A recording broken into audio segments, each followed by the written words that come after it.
મિત્રો, નવરાત્રિના પાવન પર્વ પર આજે આપણે આવ્યા છીએ ખૂબ જ સુંદર તળાવના કિનારે આવેલું માં વૈષ્ણવી ધામ પર।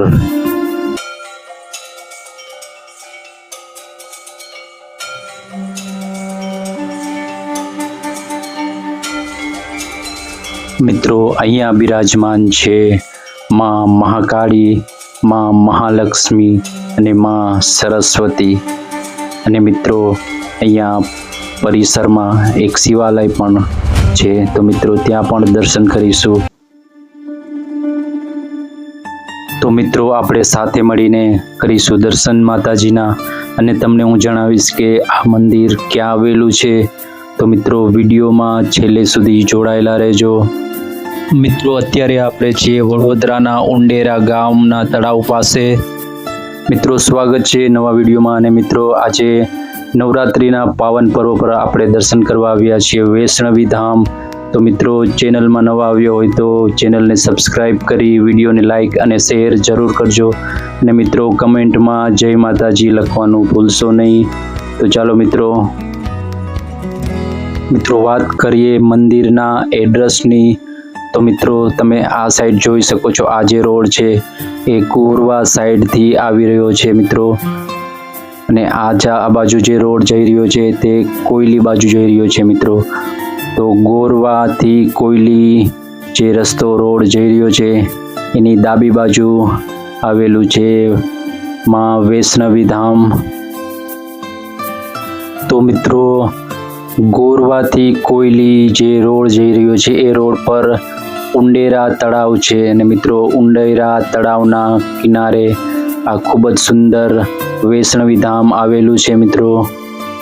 અને મિત્રો, વાત કરીએ મંદિરના સમયની, તો સવારે 7:30 થી 11:30 અને સાંજે 5 થી 9 આ મંદિર પર તમે દર્શન કરવા આવી શકો છો મિત્રો।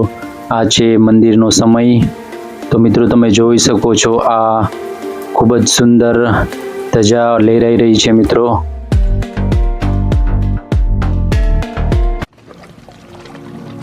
મિત્રો, ખાસ કરીને સાંજના સમયે આજે તળાવ પર સનસેટનો જે દ્રશ્ય છે એ ખૂબ જ જોવાલાયક છે, તમે જોઈ રહ્યા છો મિત્રો। મંદિર પરિસરમાં એક ખૂબ જ સુંદર શિવાલય પણ આવેલું છે, તો સામે તમે દર્શન કરી રહ્યા છો ભગવાન ભોળાનાથ મહાદેવજીના।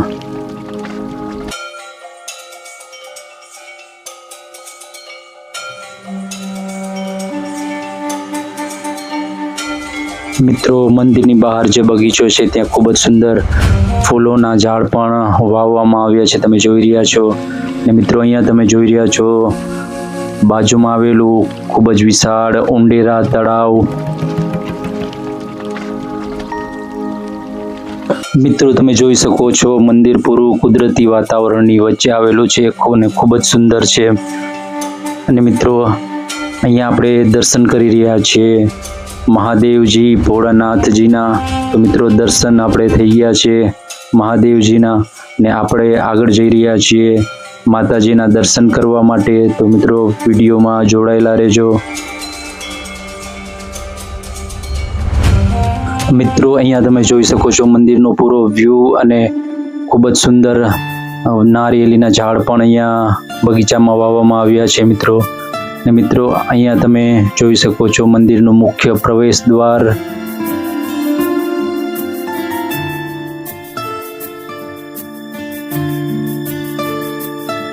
તો મિત્રો, આગળ વધીએ અને કરીએ માતાજીના દર્શન।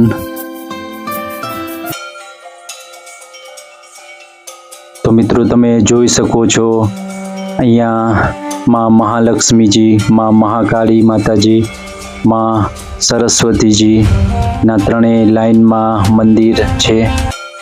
તો અહીંયા સૌ પ્રથમ આપણે માં મહાકાળી માતાજીના દર્શન તમે કરી રહ્યા છો।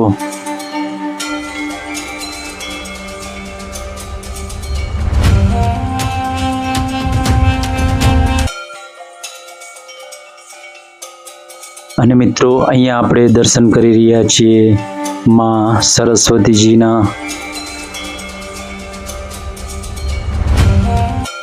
ને મિત્રો અહીંયા આપણે દર્શન કરી રહ્યા છીએ માં મહાલક્ષ્મીજીના.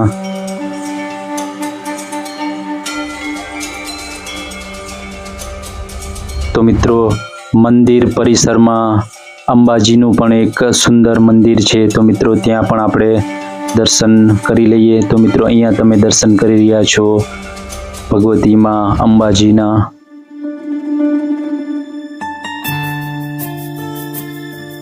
ને મિત્રો અહીંયા તમે દર્શન કરી રહ્યા છો કાળ ભૈરવ દાદાના. મિત્રો અહીંયા દર્શન કરી રહ્યા છો બટુક ભૈરવ દાદાના. ને મિત્રો અહીંયા તમે જોઈ રહ્યા છો ખૂબ જ વિશાળ અને સુંદર મંદિરનું પટાંગણ. તો મિત્રો આપણે દર્શન કરીને આવ્યા છીએ બહાર, ને અહીંયા બહાર પરિસરમાં ખૂબ જ સરસ બેસવાની વ્યવસ્થા પણ છે. ને તો મિત્રો અહીંયા તમે જોઈ શકો છો ઉંડેરા તળાવનો ખૂબ જ સુંદર દ્રશ્ય. મિત્રો અહીંયા તમે જોઈ શકો છો જે સાંજના સમયનો સનસેટ છે તે તમે અહીંયા જોઈ રહ્યા છો. તો મિત્રો વિડીયોમાં છેલ્લે સુધી જોડાવા માટે ધન્યવાદ. અને મિત્રો વિડીયોને લાઈક શેર જરૂર કરજો અને ચેનલને સબસ્ક્રાઈબ કરી કમેન્ટમાં જય માતાજી લખવાનું ભૂલશો નહીં. તો મિત્રો બધાને જય માતાજી.